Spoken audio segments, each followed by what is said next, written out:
আমন্ত্রণ সিএসআরএম মুক্ত কণ্ঠ অনুষ্ঠানে আপনাদের সাথে আছি আমি জিএম মোস্তাফিজুল আলম।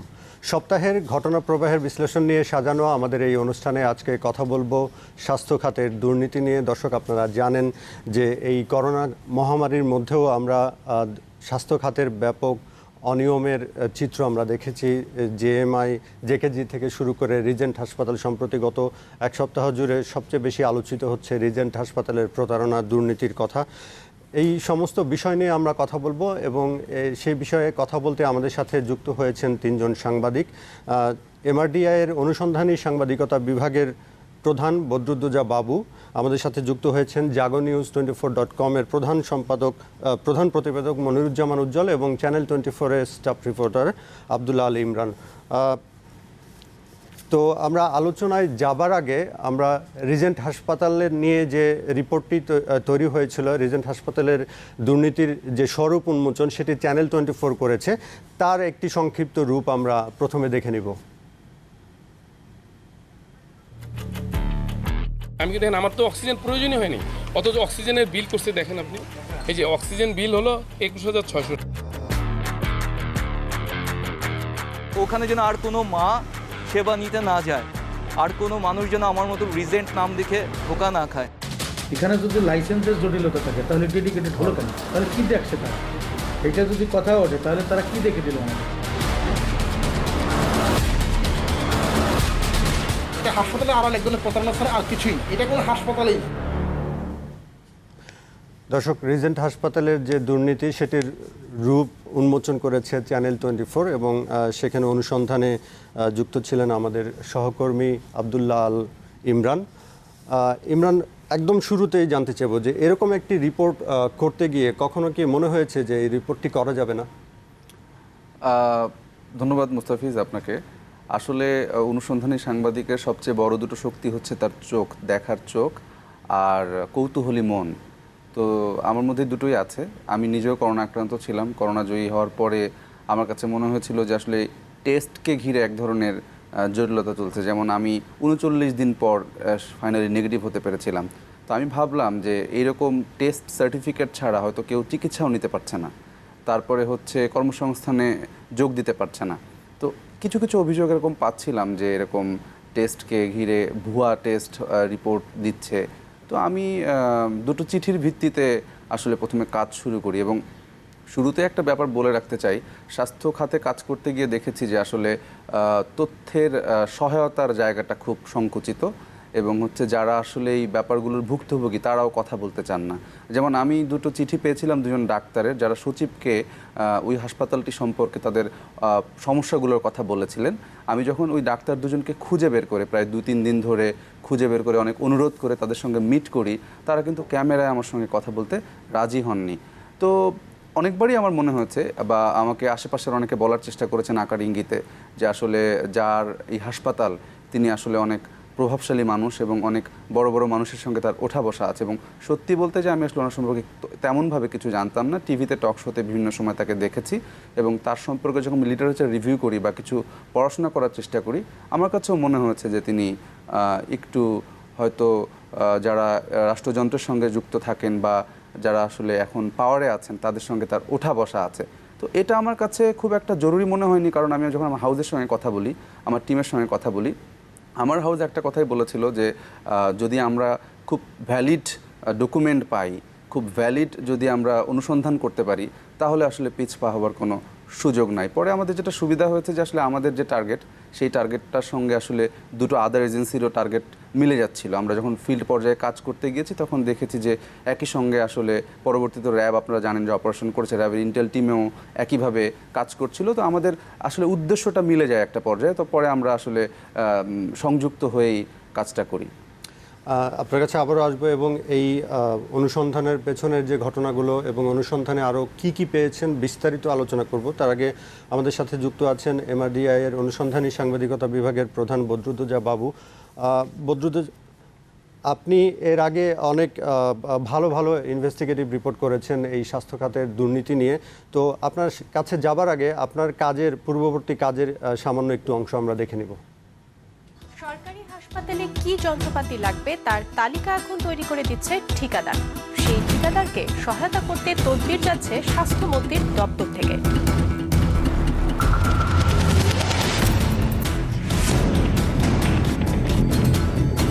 সরকারি হাসপাতালে চিকিৎসার কোন যন্ত্রটি কিনতে হবে সেই তালিকা তৈরি করে দিচ্ছেন ঠিকাদার জাহেরউদ্দিন সরকার। ওই মেশিনের গায়ে লেখা আছে তো মেড ইন হল্যান্ড। এটা কোন দেশের মেশিন? এটা নেদারল্যান্ড।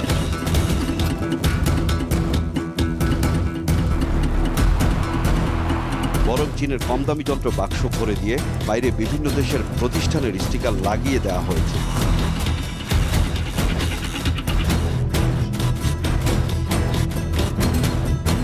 পাপ করে একজন, প্রায়শ্চিত্ত করতে আরেকজনের। তো আমি তো এখানে এসে পাপের প্রায়শ্চিত্ত করার মতো অবস্থা। বদরুদ্দোজা বাবু, এসব দুর্নীতি আগে থেকেও চলছে, আগেও ছিল, এখনও আছে, হয়তোবা তার ব্যাপকতা বেড়েছে বা কমেছে, সেসব বিষয় নিয়ে আমরা কথা বলবো। তার আগে আপনার কাছে জানতে চাইবো, সেটি হচ্ছে যে এই অনুসন্ধানী সাংবাদিকতা করতে গেলে, এই স্বাস্থ্য খাতের দুর্নীতির কথা উন্মোচন করতে গেলে কি ধরনের প্রতিবন্ধকতার সম্মুখীন হতে হয়?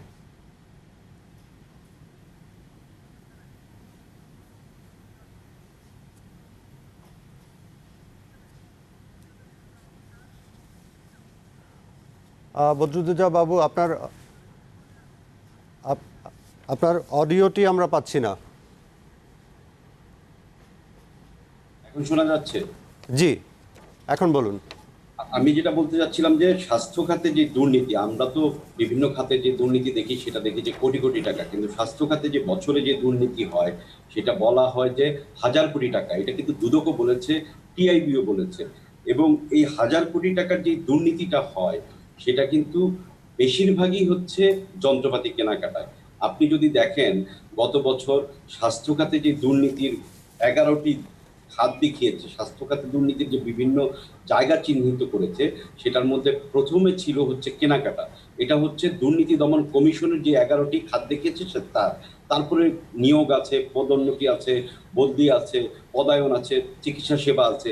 কিন্তু দুর্নীতির প্রধান জায়গাটা যেটা, সেটা হচ্ছে যে এই যন্ত্রপাতি কেনাকাটা, চিকিৎসা ভারী যন্ত্রপাতি কেনাকাটা। এবং এখানে কিন্তু 1000 কোটি টাকার খেলা। এবং আমি যখন এটা অনুসন্ধান করতে যাই, সেটা 2014 সালের দিকে প্রথম, এবং সেখানে অনুসন্ধান গিয়ে আমি কিন্তু 4টা রিপোর্ট করি। যে আমার মূলত ফোকাসটা ছিল হচ্ছে যে স্বাস্থ্য খাতে যে যন্ত্রপাতি কেনাকাটাটা হয়, এই যে ভারী যন্ত্রপাতি, এটা আসলে কিভাবে হয়। এইটার একদম গোড়াতে গিয়ে আমি দেখতে পাই, আপনি যদি একটু খেয়াল করেন যে একটা সরকারি হাসপাতাল, সরকারি জেলা পর্যায়ের জেলা সদর হাসপাতাল বা মেডিকেল কলেজ হাসপাতাল, এই হাসপাতালগুলোতে যখন যন্ত্রপাতি কেনা হয় তার একটা প্রধান শর্ত হচ্ছে হাসপাতালগুলো থেকে চাহিদাপত্র আসে যে হ্যাঁ আমার এই যন্ত্রটা লাগবে, আমার এমআরআই মেশিন নেই, আমার এই মেশিন নেই, বা আমার এক্সরে মেশিন নেই, অথবা আমার ক্যান্সারের এই যন্ত্রটা লাগবে, থেরাপির যন্ত্রটা লাগবে। এই চাহিদাপত্র দেওয়ার পর কিন্তু মন্ত্রণালয় সেটা যাচাই বাছাই করে দেন, এটা কিন্তু দেখে যে আসলে কি লাগবে কিনা, তারপর পাঠায়। কিন্তু আমি গিয়ে দেখতে পাই একটা ভয়াবহ কাণ্ড, যে এখানে আসলে চাহিদাপত্র হাসপাতালগুলো দেয় না, চাহিদাপত্রটা দেয় হচ্ছে ওই ঠিকাদার ঠিক করে দেয়। ঠিকাদার গিয়ে বলে যে আপনার হাসপাতালে এই যন্ত্রপাতি কিনলে আপনার হাসপাতালটা অনেক আধুনিক হবে। তখন হাসপাতালের যে ডিরেক্টর উনি বলেন যে আমার হাসপাতালে তো এই যন্ত্রপাতি লাগবে না, কারণ আমার তো এই চিকিৎসকই নেই, আমার এই টেকনিশিয়ানই নেই যে আমার এই যন্ত্রপাতি চালানোর মতো। বললো ওগুলি নিয়ে আপনার চিন্তা করা লাগবে না, আপনি চাহিদাপত্র আমরা রেডি করে এনেছি, আপনি সাইন করে দেন। এই হচ্ছে আমি গিয়ে পেয়েছি, এবং এইটা হচ্ছে আমার প্রথম ফাইন্ডিংস। তারপরে আমরা দেখলাম যে এই চাহিদাপত্র যে নিয়ে আসে এটা আসলে পেছনে গিয়ে আমি দেখি যে আসলে এটার মধ্যে মন্ত্রণালয় জড়িত, এবং মন্ত্রণালয়ের মন্ত্রীর এপিএস সরাসরি জড়িত ছিল, এবং তখনকার মন্ত্রীকেও আমি অভিযুক্ত করি এবং সেই তথ্য প্রমাণও আমি হাজির করি। তো আমি যেটা দেখেছি, আপনি যে প্রশ্নটা করলেন সেখানে যদি আসি, আমি যদি দেখি সেখানে হচ্ছে যে স্বাস্থ্য খাতে এই যে দুষ্ট চক্র, এরা অনেক প্রভাবশালী হচ্ছে। যেহেতু মনে করেন, আমি যদি একটা সাধারণ উদাহরণ দিই, 20 কোটি টাকার যন্ত্র, যেই যন্ত্রটা তারা হাসপাতালে দিচ্ছে, ওইটার বাস্তবে দাম কিন্তু 1.5 কোটি টাকা। আপনি এবার চিন্তা করেন, 18.5 কোটি টাকা সে একটা যন্ত্র থেকে লাভ করে, তাহলে সে সেখানে কত টাকা আসলে ছড়াতে পারে, মানে এই দুর্নীতি ধামাচাপা দেওয়ার জন্য। সুতরাং এইখানে একটা সিন্ডিকেট বলবো, একটা দুষ্ট চক্র বলবো, এই দুষ্ট চক্র ভেদ করে রিপোর্ট করা আসলে অনুসন্ধানী রিপোর্টটার জন্য খুবই কষ্টের চাইতে বড় বিষয় তথ্য পাওয়া তো এক তো যায় না, তারপর হচ্ছে প্রেশারটা হ্যান্ডেল করা। আমি রিপোর্ট করতে গিয়ে আসলে অনেক ধরনের প্রেশার পেয়েছি, চাপ এসেছে, এবং আশ্চর্য হয়েছি যে সাংবাদিকদের কাছ থেকেও আমার চাপ আসলে নিতে হয়েছে, যে তারাও আসলে চাপ দিচ্ছে যে এই রিপোর্টটা করো না, এই স্বাস্থ্য খাত নিয়ে করো না।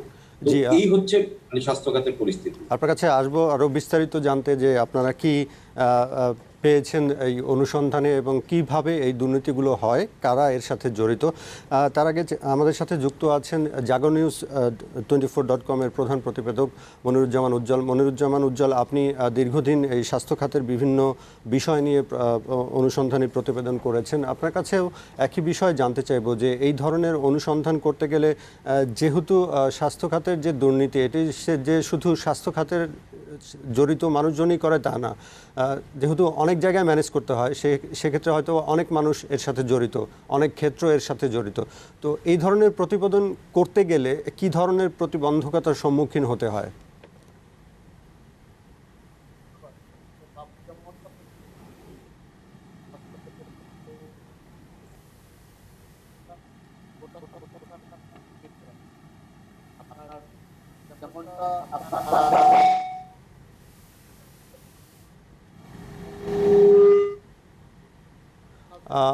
মনিরুজ্জামান উজ্জ্বল, আপনার অডিওতে আমরা সমস্যা দেখছি, আপনার কথা শুনতে পাচ্ছি না। ঠিক আছে, আপনার কাছে আবারও আসবো যদি আপনার অডিওটা ঠিক হয়। আব্দুল্লাল ইমরান, যে বিষয় নিয়ে আমরা শুরু করছিলাম, রিজেন্ট হাসপাতালের যে প্রতারণা দুর্নীতির ঘটনা যেটি এখন সবার মুখে মুখে, সেটি অনুসন্ধান করেছেন আপনারা। তো এই রিজেন্টের যদিও সবাই এর মধ্যে জেনে গেছে কি ধরনের দুর্নীতি হয়েছে, আপনি যদি একটু সংক্ষেপে বলেন যে তাদের মূল দুর্নীতির জায়গাগুলো কোথায়। আমি আসলে একটার পর একটা জায়গা ধরে এগিয়েছিলাম। যেমন আমার অনুসন্ধানটা শুরু হয়েছিল দুটো চিঠির ভিত্তিতে। আমি আপনাকে বলেছি ইতিমধ্যেই যে দুজন ডাক্তার যাদেরকে আসলে সরকার সেখানে নিয়োগ দিয়েছিলেন। তো আমার তখন প্রথম পয়েন্ট ছিল যে তার মানে হচ্ছে কোভিড ডেডিকেটেড হাসপাতাল হলে সরকারের তরফ থেকে ডাক্তার কিংবা নার্স পাওয়া যায়। তখন আমি আসলে আরও একটু বিশদ কাজ করে দেখলাম যে হ্যাঁ, শুধু ডাক্তার নার্স না, সরকারের তরফ থেকে এমইউ হলে চিকিৎসা সামগ্রী যেমন ওষুধ, পিপিই, তারপরে সব ধরনের সহায়তাই আসলে দেওয়া হয়। তো তারপরে আরও একটু ঘাটতে গিয়ে দেখলাম যে আসলে অপারেশনাল কস্ট বলে একটা টার্ম ব্যবহার করে সেখানে আপনার ভবন ভাড়া, অক্সিজেন কস্ট, ডাক্তারের ফি, টেস্ট কস্ট, এরকম অনেকগুলো খাত ধরে ধরে বিলও চাওয়ার সুযোগ আছে। তো তখন আমার যেটা মনে হচ্ছে তাহলে তো আসলে এই চিকিৎসাগুলোকে ফ্রি অফ কস্ট করা উচিত, অর্থাৎ বিনামূল্যেই তারা দিতে পারেন। তো প্রত্যেকটা জায়গাতে একটা ধোঁয়াশা ব্যাপার ছিল। যেমন ডিরেক্টর হাসপাতাল বলছিলেন না ঠিক যে আসলে এমওইউতে কি আছে। আমি তাকে অসংখ্যবার মিট করার চেষ্টা করেছি এবং আমার সাংবাদিকতা জীবনের এক ধরনের দুর্বিষহ অভিজ্ঞতা হয়েছে, কারণ আমি অনেক বড় বড় মানুষ ইন্টারভিউ করেছি, ইনক্লুডিং আইজিপি, সচিব, মন্ত্রী, কিন্তু আমার নাভিশ্বাস উঠে গেছে। আমি 3-4 বার তার কাছে গেছি এবং তিনি যে ভাষায় আমার সঙ্গে কথা বলেছেন সেটা আসলে খুবই দুঃখজনক। তো তথ্য সহায়তা পাওয়া যায় না, একটা ধোঁয়াশা ব্যাপার। পরে আমি জানলাম যে আসলে যদি সামগ্রীগুলো এবং এই ধরনের সুযোগ সুবিধা সরকারের থেকে কোনো হাসপাতাল নেয় তাহলে তাকে বিনামূল্যে চিকিৎসা দিতে হবে। তারপরে আমি আসলে খুঁজে বের করলাম যে রোগীরা আসলে কি ধরনের অর্থ বিনিয়োগ করেছেন তাদের সুস্থ হবার পেছনে। তো সেখানে খুঁজতে গিয়ে দেখলাম যে কেউ 2 লাখ, কেউ 2.5 লাখ, কেউ 3 লাখ টাকা ব্যয় করেছেন। এবং আমি ওই বিলের কপিগুলো নিয়ে মিলিয়ে দেখলাম যে রোগীর কাছ থেকে আপনি দেখলেন একটা ছোট্ট ক্লিপসের মধ্যে যে বলছিলেন যে আমার অক্সিজেন বিল এসছে 21,000 টাকা। তো এরকম 21,000, 30,000 টাকা রোগীর কাছ থেকে অক্সিজেন বিল নেওয়া হয়েছে। আবার সরকারের কাছে প্রত্যেক মাসে 62 লাখ টাকা অক্সিজেনের বিল চাওয়া হয়েছে। তো ব্যাপারটা অনেকটা এরকম যে গাছেরটাও খাবো, তলারটাও কুড়াবো। তো এইভাবে একটার পর একটা কিন্তু আসলে ধাপ পেরিয়ে অনুসন্ধানটা ম্যাচিউর হয়েছে। এবং সর্বশেষ যখন দেখলাম যে আসলে তাদের বাসায় গিয়ে আপনার করোনা স্যাম্পল কালেকশনের পারমিশন নেই, শুধুমাত্র যে সকল রোগী ওখানে ভর্তি থাকবেন সেই সকল রোগীর করোনা টেস্ট তারা 3টা প্রতিষ্ঠানে করতে পারবেন, আইপিএইচ, আইডিসিআর এবং হচ্ছে নিপসম, সরকারের 3টা প্রতিষ্ঠানে। তো তারা এত বিপুল সংখ্যক টেস্ট করছিলেন যে আসলে নিপসম থেকে এবং আইপিএইচ থেকে অফিসিয়ালি স্বাস্থ্য অধিদপ্তরকে জানানো হয়েছিল যে তাদের স্যাম্পলের মান ভালো না, বিভিন্ন অভিযোগ তারা পাচ্ছেন, টাকা নেওয়ার কথা শুনছেন, এমনকি রোগীর কোনো তথ্য দেওয়া হয় না যে এই সার্টিফিকেট আমরা কাকে পাঠাবো, সেখানে রিজেন্ট হাসপাতালের নাম এবং নাম্বার লেখা থাকতো। তো পুরো ব্যাপারটাতেই আসলে তাদের সন্দেহ হয়, যে কারণে তারা আসলে চিঠি পাঠিয়ে এই স্যাম্পল নেবেন না এরকম কথাও বলেছিলেন। তো আমরা আপনি খেয়াল করেন 1-1.5 মাস আগেই কিন্তু স্বাস্থ্য অধিদপ্তর জানতো যে রিজেন্ট টাকা নিচ্ছে এবং এরকম প্রতারণা করছে এবং মানুষ অভিযোগ করছে, স্বাস্থ্য মন্ত্রণালয় কিন্তু কোনো ব্যবস্থা নেয়নি। তো এইভাবে আসলে পুরো অনুসন্ধানটা করতে গিয়ে কেঁচো ঘুরতে সাপ, এবং সর্বশেষ র্যাবের অভিযানের মধ্য দিয়ে আসলে এটা একেবারে ইম্প্যাক্ট জার্নালিজম যেটা বলে সেটা ঘটেছে। ওকে, আমরা একটা বিরতি যাচ্ছি, দর্শক বিরতির পর ফিরে এসে আরও কথা হবে, আমাদের সঙ্গে থাকুন।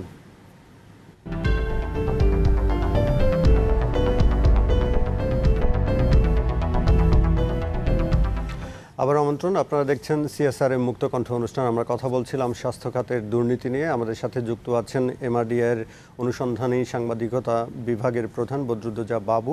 আমাদের সাথে স্টুডিওতে আছেন চ্যানেল 24-এর অনুসন্ধানী সাংবাদিক আব্দুল্লাহ আল ইমরান, এবং আমরা আমাদের সাথে যুক্ত করার চেষ্টা করছি jagonnews24.com-এর প্রধান প্রতিবেদক মনিরুজ্জামান উজ্জ্বলকে। আমরা তাকে পেলে তার কথা শুনবো। তো আমরা যেতে যাচ্ছি বদরুদ্দোজা বাবুর আপনার কাছে। যেটি ইমরান একটু আগে বলছিলেন সেটি হচ্ছে যে 1 মাস আগে স্বাস্থ্য অধিদপ্তর বিষয়টি জানতে পেরেছেন যে এখানে কোনো একটা সমস্যা হচ্ছে, টাকা নেওয়া হচ্ছে, দুর্নীতি হচ্ছে, কিন্তু সেই অনুযায়ী তারা ব্যবস্থাটি নেননি। আসলে আপনি বলবেন কি যে এই দুর্নীতিগুলো আসলে কিভাবে হয়? মানে নিশ্চয়ই এর সাথে আরও অনেক মানুষ জড়িত, যে কারণে হয়তো মানে ব্যবস্থাটা নেওয়া হয় না। আমি তো বললামই আপনাকে, এটা একটা চক্র জড়িত। এই চক্রের মধ্যে আসলে সবাই আছে। সবাই বলতে হচ্ছে যে একদম উপর থেকে শুরু করে একদম হাসপাতালে যে পিয়নটা সে পর্যন্ত জড়িত আছে। আপনি যদি এই যে গত বছরেরই দেখেন, এই যে ফরিদপুর মেডিকেল কলেজ হাসপাতালে যে যন্ত্রপাতি কেনাকাটায়, সেখানে বলা হচ্ছে যে প্রকৃত মূল্যের চাইতে 186 গুণ বেশি দাম দেখানো হয়েছে। মানে এক সেট পর্দার দামই নেওয়া হয়েছে 37 লাখ টাকা। হ্যাঁ, মানে এইভাবে 175 কোটি টাকার নিম্নমানের যন্ত্রপাতি কেনাকাটা করা হয়েছে। এখন আপনি যদি দেখেন একটা ভারী যন্ত্রপাতি কেনা থেকে শুরু করে এইটার যখন দরপত্র দেওয়া হয় তখন থেকে যদি আপনি ধরেন, এবং এইটা পিপিই অনুসরণ করেছে কিনা এবং তার পরবর্তীতে যে স্পেসিফিকেশন দেওয়া হয়েছে সেগুলো মানা হয়েছে কিনা, এগুলি দেখার জন্য কিন্তু বিভিন্ন বডি আছে সরকারের, এবং বিভিন্ন বডি কিন্তু সেটা দেখে, এবং পরবর্তীতে যখন মালটা দেয় সেটা আসলে বুঝে নেওয়ারও কিন্তু লোক আছে। হ্যাঁ, সবগুলো জায়গা কিন্তু আসলে দুর্নীতিগ্রস্ত হয়ে যায় যখন এই একটা দুর্নীতি, এই যে যেমন ফরিদপুর মেডিকেল কলেজ, কিংবা আমি সাতক্ষীরা জেনারেল হাসপাতাল করেছিলাম, মুগদা জেনারেল হাসপাতাল করেছিলাম, সেখানে গিয়ে আমি দেখেছি যে এখানে প্রতিটা জায়গা আসলে প্রতিটা মানুষ এখানে কোনো না কোনোভাবে দুর্নীতির সাথে জড়িত।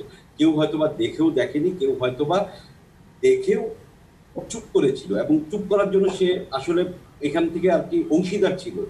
তো এইটা সরকার, আপনি যে স্বাস্থ্য মন্ত্রণালয়ের কথা বললেন, এই স্বাস্থ্য মন্ত্রণালয় আমি যখন রিপোর্ট করেছিলাম তখনও আমি মন্ত্রীকে এটা নোটিস করেছি, সচিবকে নোটিস করেছি, এবং সবকিছু করেছি। এবং এটা শুধু আমি যে একা করেছি তা না, বাংলাদেশের পত্রিকা, বিভিন্ন সাংবাদিক, টেলিভিশনের সাংবাদিক, তারাও কিন্তু কম বেশি করেছে। কিন্তু এইটা কিন্তু কখনো ঠিক হয়নি। কারণ আপনি যদি দেখেন যে হাসপাতালগুলোতে আপনি গেলে দেখবেন যে হাসপাতালগুলোতে চিকিৎসা সেবা দেওয়ার কোনো বাড়ানোর কোনো আগ্রহ নেই। আগ্রহ কোন জায়গায়? শুধু যন্ত্রপাতি কেনাকাটায়, এবং সেই যন্ত্রপাতি কেনার পরে সেটা যে রক্ষণাবেক্ষণ করবে সেখানেও কিন্তু কোনো আগ্রহ নেই। তারা চায় যে এই যন্ত্রপাতিটা দ্রুত নষ্ট হয়ে যাক, তারপরে আরেক সেট নতুন আবার কিনতে পারে। তো এইটা আমার কাছে যদি আমাকে যদি বলতে বলেন যে এটার আসলে মূল ইয়েটা কি, হোতা কারা? মূল হোতা আসলে আমার কাছে মনে হয় যে ঠিকাদাররা।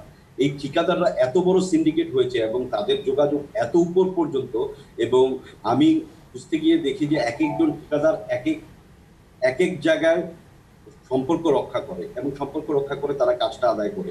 এবং যেমন আমরা একসময় দেখতাম না যে মানে শীর্ষ সন্ত্রাসীরা এক একটা এলাকা ভাগ করে নেয়, এখানেও দেখা যাচ্ছে, আমি দেখেছি যে এই ঠিকাদাররা এক একটি হসপিটাল ভাগ করে নেয়। আমি এই 10টা হসপিটালে কাজ করবো, তুমি এই 10টা হসপিটালের সব কেনাকাটার কাজ করবো। মানে এটা আজব হয়ে যেতে হয় যে মানে কিভাবে তারা এই কয়েকজন ঠিকাদার মিলে, এটা কিন্তু আপনি কিন্তু 20-30 জন ঠিকাদার না, জাস্ট 8-10 জন ঠিকাদার, এই 8-10 জন ঠিকাদার মিলে পুরো স্বাস্থ্য খাতটাকে আসলে নষ্ট করে রেখেছে। এবং এটা কিন্তু গত 10-15 বছর ধরে হয়েছে। মানে এটাই আমার আর কি, এটা স্বাস্থ্য মন্ত্রণালয় যে জানে না তা কিন্তু না, স্বাস্থ্য মন্ত্রণালয় সবাই জানে। এবং স্বাস্থ্য মন্ত্রণালয় যে থেকে যে থোক বরাদ্দ দেওয়া হয় বছরে 100 কোটি টাকা, মূল দুর্নীতির অভিযোগ কিন্তু সেইটাকে ঘিরে। এবং স্বাস্থ্য মন্ত্রণালয় থেকে বলা হয় যে এই হসপিটালকে দাও কেনার জন্য, এই হসপিটালকে দাও, দুর্নীতিটা শুরুই হয় ওখান থেকে। জি, আপনার কাছে আবার আসবো। আব্দুল্লাহ আলী ইমরান, আপনি বলছিলেন এর আগে যে রিজেন্ট হাসপাতালের যে অনিয়মের ব্যাপার সেটি স্বাস্থ্য অধিদপ্তর বা স্বাস্থ্য মন্ত্রণালয় 1 মাস আগেই জানতে পেরেছিল। তো তারা তখন কোনো পদক্ষেপ নিয়েছে কিনা এরপর, বা কোনো ধরনের সংশ্লিষ্টতা পেয়েছেন কিনা যাতে বোঝা যায় যে তারা উদ্যোগী হচ্ছিলেন?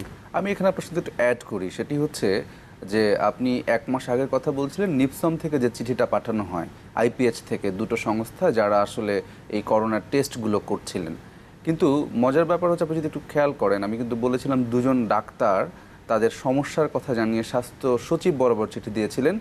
একটি চিঠি পাঠানো হয়েছিল মে মাসের 17 তারিখে। তো আপনি হিসাব করেন, মে মাসের 17 তারিখ থেকে এখন জুন, জুলাইয়ের 17 প্রায় চলে এসছে। সময়টা কিন্তু আরও অনেক আগের, অর্থাৎ 2 মাস আগের। তো যেটা করেছেন ওনারা বলছেন যে যখন একজন ডাক্তার বলছেন যে আইসিইউতে কি নেই, একটা কোভিড ডেডিকেটেড হাসপাতাল যার আইসিইউ বেড আছে, এটা জেনেই সরকার চুক্তিটা করেছে যে যদি পরিস্থিতি খারাপ হয় যাতে রোগীকে ভেন্টিলেশন সাপোর্ট দেওয়া যায়। তো কনসালটেন্ট যাওয়ার পরে একটি চিঠি পাঠিয়েছিলেন, আমি আপনাকে বলেছি, চিঠির সঙ্গে একটি তালিকা পাঠিয়েছিলেন যে আইসিইউতে কি নেই।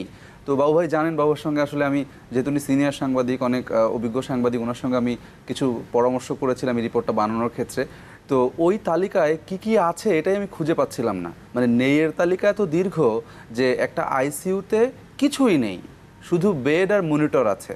তো এই তথ্য যখন স্বাস্থ্য মন্ত্রণালয় 2 মাস নেই, তো বাবু ভাই জানেন, বাবুর সঙ্গে আসলে আমি, যেহেতু উনি সিনিয়র সাংবাদিক, অনেক অভিজ্ঞ সাংবাদিক, ওনার সঙ্গে আমি কিছু পরামর্শ করেছিলাম এই রিপোর্টটা বানানোর ক্ষেত্রে। তো ওই তালিকায় কি আছে এটাই আমি খুঁজে পাচ্ছিলাম না। মানে নেইয়ের তালিকা এত দীর্ঘ যে একটা আইসিইউতে কিছুই নেই, শুধু বেড আর মনিটর আছে। তো এই তথ্য যখন স্বাস্থ্য মন্ত্রণালয় 2 মাস আগে জানে, তারপরে আসলে কনসিকোয়েন্স যদি আপনি দেখেন, এই 2 মাসের মধ্যে কি হয়েছে। এই 2 মাসের মধ্যে তারা প্রচুর রোগী পেয়েছে। ওখানে আমি যতদূর জেনেছি যে উত্তরা হাসপাতালে ওনারা 300 জন রোগীকে চিকিৎসা দিয়েছেন, আমাকে ইন্টারভিউতে বলেছেন। এর মধ্যে 48 জন রোগী মারা গেছে। আপনি একটু ডেথ রেশিওটা খেয়াল করবেন, আমি এটা নিয়ে আরও কাজ করব সামনে, যে 48 জন রোগী কেন মারা গেল। তাহলে আসলে আইসিইউ সাপোর্টটা কি তারা প্রপারলি পেয়েছিল? যেহেতু আগেই ডাক্তাররা বলেছেন যে আইসিইউতে এই জিনিসগুলো নেই, কনসালটেন্ট পর্যন্ত নেই। সো এটা একটা বিরাট বড় ক্রাইম, আমার কাছে মনে হয় বড় ক্রিমিনাল অফেন্স। এরপরে তারা রোগী পেয়েছেন, তারা সরকার থেকে সামগ্রী পেয়েছেন, তারা সরকার থেকে টাকা পেয়েছেন, আবার বিল সাবমিট করেছেন, আবার চাহিদাপত্র দিয়েছেন, কোনো উদ্যোগ নেওয়া হয়নি। হ্যাঁ, রোগীদের কাছ থেকে নিয়েছেন। সরকার অর্থাৎ স্বাস্থ্য অধিদপ্তর কোনো উদ্যোগ তো নেয়নি, বরং তাদেরকে পেট্রোনাইজ করা হয়েছে এবং বারবার অতি জরুরি লিখে বিলগুলো যাতে দেওয়া হয় সেটা অধিদপ্তর থেকে মন্ত্রণালয়ে ফরওয়ার্ড করা হচ্ছে। তা আমার রিপোর্টে আজকে আমি যেটা আমি যেটা বলে বেরিয়েছি সেটা হচ্ছে এই কেলেঙ্কারিটা হয়তো 2 মাস আগেই অ্যাভয়েড করা যেত, অর্থাৎ বন্ধ করা যেত, অথবা অনেকগুলো মানুষকে হয়তো আমরা রক্ষা করতে পারতাম এই ভোগান্তির হাত থেকে যদি ওই সময় উদ্যোগী হওয়া যেত। মানে সেক্ষেত্রে সরকার যে এই হাসপাতালের সাথে চুক্তি করেছে তাদের লাইসেন্সও তো নবায়ন ছিল না। হ্যাঁ, এটাও আমি এই বিষয়টি কোনোভাবে কারো নজরে আসেনি নাকি? এটাও খুব ইন্টারেস্টিং।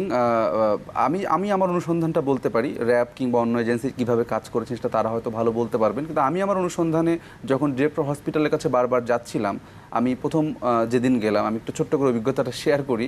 প্রথম যেদিন যাই আমি ঢুকলাম, উনি বোধহয় কোনো একটা মিটিংয়ে ছিলেন, বাট ওনার কর্মচারী বললেন যে আসেন, সুযোগ করে দিলেন। আমি ঢুকলাম, উনি আমাকে বসতে বলেননি, আচ্ছা অসুবিধা নাই, উনি ব্যস্ত ছিলেন। আমাকে উনি বললেন যে আপনি সোজা হয়ে দাঁড়ান। তো আপনি চিন্তা করেন যে একজন সাংবাদিক তার সাথে কথা বলতে গেছেন, সাধারণ মানুষই, উনি একজন প্রজাতন্ত্রের কর্মচারী, সোজা হয়ে দাঁড়ান। আচ্ছা সবই মানলাম, আমাকে উনি কোনো সহযোগিতা করছিলেন না। আমি তথ্য যাই জানতে চাচ্ছিলাম, বললেন যে আপনি জুম মিটিংয়ে সংযুক্ত হন, আমি এভাবে আপনাকে ইন্টারভিউ দেবো না। পরে আমি অনেকবার ফোন দিয়েছি, ফোন ধরেন না। আমি সেকেন্ড যেদিন গেলাম, ওদিন সামহাও হয়তো তার মুড ভালো ছিল, অথবা তার পিএস হয়তো বলেছিল যে সাংবাদিকদের সঙ্গে এভাবে ব্যবহার করা ঠিক না। উনি আমার সাথে কিছু কথা বললেন। আপনার কাছে আবারও আসবো। আমরা মনিরুজ্জামান উজ্জ্বলকে পেয়েছি। মনিরুজ্জামান উজ্জ্বল, আপনি নিশ্চয়ই শুনতে পাচ্ছেন। এটি হচ্ছে আপনার কাছে জানতে চাইবো যে রিজেন্ট হাসপাতালের যে ঘটনাটি আমরা এখন জানতে পেরেছি, সারা দেশের মানুষ জানতে পেরেছে, সেখানে মোহাম্মদ শাহেদের মতো মানুষ, এটা কি এমনি এমনি তৈরি হয়েছে নাকি এর পেছনের গল্পটা কি আপনার কাছে জানতে চাচ্ছি। ধন্যবাদ। এই শাহেদ সম্পর্কে জানার আমারও আগ্রহ হয়েছে। আমি এই ঘটনাটা প্রকাশ পাওয়ার পরে আমি স্বাস্থ্য অধিদপ্তরের কিছু কর্মকর্তার সাথে, শীর্ষ পর্যায়ের কর্মকর্তার সাথে বলেছি।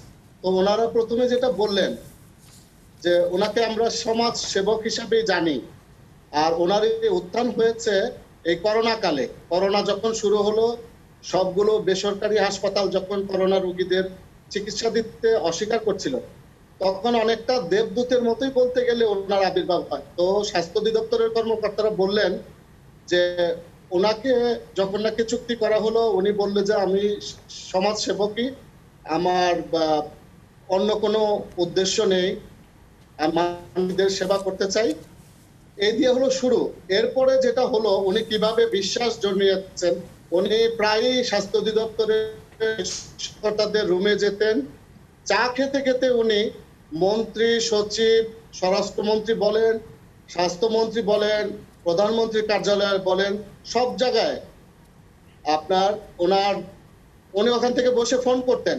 এবং এত সব ফোন করা দেখে লোকরা বলছিলেন যে এইরকম যে অসুখ হতে পারে আমরা আসলে বুঝতে পারিনি। কিন্তু পরবর্তীতে যখন নাকি গোয়েন্দা সংস্থার রিপোর্ট এবং স্বাস্থ্য অধিদপ্তরের কর্মকর্তারা ধীরে ধীরে তার জানলেন, কিন্তু তখনও নিশ্চিত হননি যে অভিযান চালালে ফলটা কি হবে। তারা কিন্তু সরকারের শীর্ষ পর্যায়ের গ্রিন সিগন্যাল পেয়ে তবেই কিন্তু অভিযান পরিচালনার কথা বলেছিলেন। তো সুন্দর লোক, আপনি দেখবেন যে ওনার কিন্তু বহুমুখী প্রতিভার অধিকারী। উনি কিন্তু একাধারে রাজনীতিবিদ, সাথে কোনো মানুষের ছবি নেই। আপনি দেখেছেন যে সামাজিক যোগাযোগ মাধ্যমে ইতিমধ্যেই প্রকাশ পেয়েছে। এবং আজকে যদি শেষ কথাটা বলি, যে আজকে স্বরাষ্ট্রমন্ত্রী তার বক্তব্য প্রদানকালে কিন্তু বলেছেন যে এই অবস্থার পরেও কিন্তু মোহাম্মদ শাহেদ ওনার কাছে সাহায্য চেয়েছিলেন।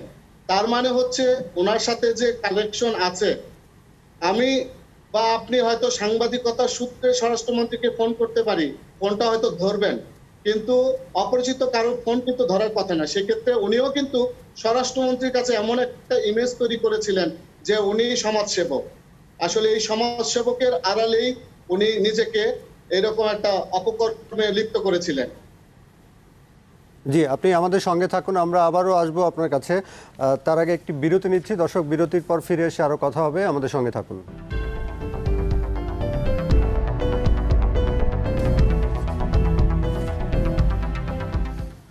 আবার আমন্ত্রণ, আপনারা দেখছেন CSRM মুক্তকণ্ঠ অনুষ্ঠান। আমরা কথা বলছিলাম স্বাস্থ্য খাতের দুর্নীতি নিয়ে। আমাদের সাথে যুক্ত আছেন MRDA এর অনুসন্ধানী সাংবাদিকতা বিভাগের প্রধান বদরুদ্দোজা বাবু, jagonews24.com এর প্রধান প্রতিবেদক মনিরুজ্জামান উজ্জ্বল এবং চ্যানেল 24 এর অনুসন্ধানী সাংবাদিক আব্দুল্লাহ আলী ইমরান। মনিরুজ্জামান উজ্জ্বল, এর আগে আমরা কথা বলছিলাম, বদরুদ্দোজা বাবু বলছিলেন যে স্বাস্থ্য খাতের দুর্নীতির মধ্যে, অনিয়মের মধ্যে সবচেয়ে বেশি দুর্নীতি হয় কেনাকাটায়। আপনি দীর্ঘদিন ধরে কাজ করছেন এই খাত নিয়ে, আপনার পর্যবেক্ষণ কি? আসলে এই কেনাকাটায় অনিয়মটা কিভাবে হচ্ছে সেটি নিয়ে অনেক প্রতিবেদন করছেন আপনারা, কিন্তু যে অবস্থা সেই অবস্থায় থেকে যাচ্ছে। দেখুন, বাবু যেমনটা বলছিলেন যে কেনাকাটায় হচ্ছে সবচেয়ে লাভজনক। আপনার ঠিক করে দেয় কত টাকার যন্ত্রপাতি কেনা হবে, আপনার 1 টাকার মাল 10 টাকায়। আপনার খুব নীরবেই কিন্তু ডাকাতিটা হয়, এবং অনুসন্ধানী প্রতিবেদন আমাদের দেশে খুবই কম হয় সংখ্যায়। সেক্ষেত্রে হয়তো 2-4টা ঘটনা বেরিয়ে আসে, কিন্তু বেশিরভাগ ঘটনা মানে লোকচক্ষের অন্তরালেই থেকে যায়। আপনি দেখবেন যে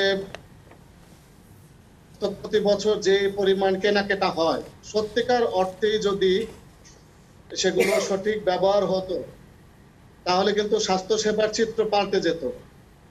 এবং আমি মনে করি যে স্বাস্থ্যসেবা দুর্নীতির, বাবু বলেছে যে ঠিকাদাররা দায়ী, আমি মনে করি যে স্বাস্থ্য সেক্টরে যারা দায়িত্বশীল কর্মকর্তা আছেন, যারা শীর্ষ পদে বসে আছেন, তাদের অনেকেই অযোগ্য। তাদের অনেক সিনিয়র, অনেকেও কিন্তু মেডিকেল কলেজের প্রিন্সিপাল হতে পারে না, আপনার স্বাস্থ্য অধিদপ্তরের পরিচালক হতে পারে না। সেক্ষেত্রে অযোগ্য যারা, তারা আমি বলবো যে রাজনৈতিক পরিচয়ে তারা শীর্ষ পদে চলে যান এবং তাদের অধিকাংশই দুর্নীতিতে জড়িয়ে পড়েন। এটা কিন্তু একটা মানে দুষ্ট চক্রের একটা,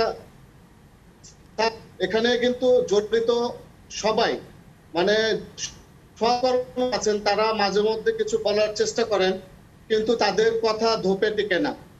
যারা দুর্নীতিবাজ তারা টাকা পয়সা দিয়ে সবাই কিছু করেন এবং আপনি শুনে অবাক হবেন, এই যে আমি নাম উল্লেখ করতে চাই না, দুর্নীতি দমন কমিশন ইতিমধ্যে যারা নাকি চিহ্নিত ঠিকাদার, যারা বছরের পর বছর দুর্নীতি করছেন, তাদেরকে চিহ্নিত করেছেন, তাদের বিরুদ্ধে মামলা হয়েছে।